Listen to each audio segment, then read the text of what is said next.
Ко мне обратился боец зоны СВО с просьбой сшить для его племянницы платье в подарок. В качестве референса я узнала, кто любимый герой девочки. Это девочка-кролик моей Мелоди. Посмотрите, какая милашка. Захотелось платье в этом же стиле. Нежное, воздушное. Обязательно розовое. Моя Мелоди любит розовый цвет. Платье должно получиться, как для маленькой принцесски.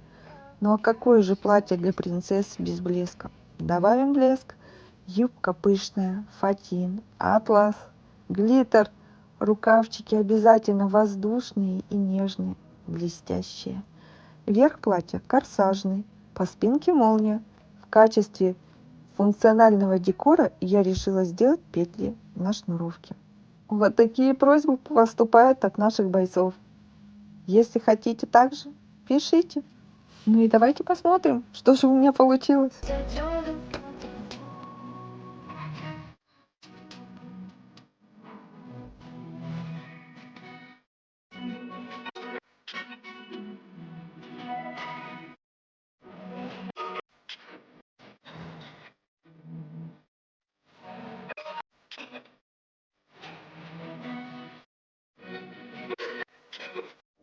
I know some days with you is pain.